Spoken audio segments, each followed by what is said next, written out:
Ce 19 mai sortait le quatrième chapitre de The JoJo Lands, intitulé Versus Rohan.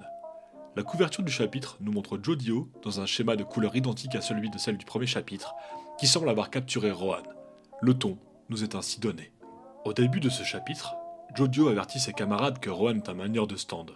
Pendant ce temps, le reste de l'équipe est toujours aux prises avec le stand du chat errant apparu dans le chapitre précédent. C'est alors l'occasion pour les trois personnages de montrer l'étendue de leur talent. Usagi, en dépit de son apparence, n'est pas aussi idiot qu'il n'en a l'air et utilise son stand de Mate Kudasai afin de reproduire une paire de ciseaux à la demande explicite de Dragona.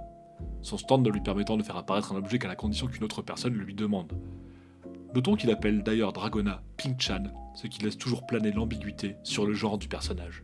De son côté, Dragona utilise son stand, Smooth Operators, directement sur sa main afin de la plier et de la faire glisser pour s'évader du fil produit par le stand du chat.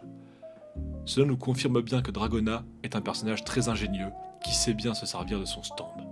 Enfin, nous voyons Paco faire usage de son stand, de Hustle, en faisant vibrer ses muscles pour faire bouger la lame des ciseaux matérialisés par son camarade, dans le but de sectionner le fil. Cela nous montre que l'équipe n'est pas une bande d'amateurs, ils savent maîtriser leur stand et les utilisent afin de se dépêtrer d'une situation fort compliquée. Enfin sorti d'affaire en apparence, nos trois compères remarquent que le diamant n'est plus dans le sac de Paco qui est ouvert. Dragona essaie alors de récupérer le précieux objet, mais une main apparaît dans l'entrebâillement d'une porte. Il s'agit de Rohan. S'ensuit alors une confrontation dans laquelle le mangaka fait usage de son stand. Comme nous pouvons le voir, il s'agit bien d'Evansdor. Les théories disant alors que Rohan pouvait avoir un stand différent dans cet univers sont bien toutes invalidées.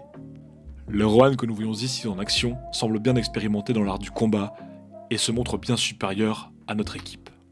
Il se défait avec aisance de trois manières de stand et ne semble à aucun moment se sentir réellement menacé. Il parvient d'ailleurs à obtenir toutes les informations qu'il cherchait à propos de ses cambrioleurs. Il semble être rassuré par ce qu'il apprend, puisqu'ils ne savent pas grand-chose à propos de ce fameux diamant. Un grand mystère entoure en effet ce joyau. Dragona pense le tenir entre ses mains, en sentant parfaitement le poids dans ses paumes, mais constate que la pierre précieuse repose en fait sur le sol. Qu'est-ce que ce diamant? Est-ce un être vivant lié aux hommes rochers? Est-ce l'un des fameux insectes vus dans Jojo Lion? Que sait exactement Meryl à propos de ce mystérieux objet? Qu'a-t-elle caché à son équipe? Est-elle l'antagoniste de cette partie, ou du moins de son premier arc? Et d'où sort ce chat? Nous sortons de cette lecture avec plus de questions que nous n'en avions le mois dernier. Araki nous tient toujours en haleine et ne nous dévoile que très lentement son jeu. Les fans de Rohan seront ravis de le retrouver et constateront qu'Evansdor est ici représenté à la manière de ce que l'on pouvait voir dans les deux derniers chapitres du spin-off ainsi parlé Rohan Kishibe.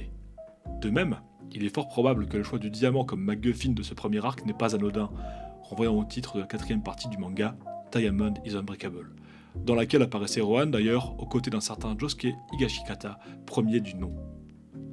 Qu'avez-vous pensé de ce chapitre? Que pensez-vous de ce mystérieux diamant? Que pensez de Meryl? Faites-moi part de vos remarques et théories dans les commentaires. On se retrouve prochainement pour parler du prochain chapitre de The JoJo Lands. En attendant, portez-vous bien.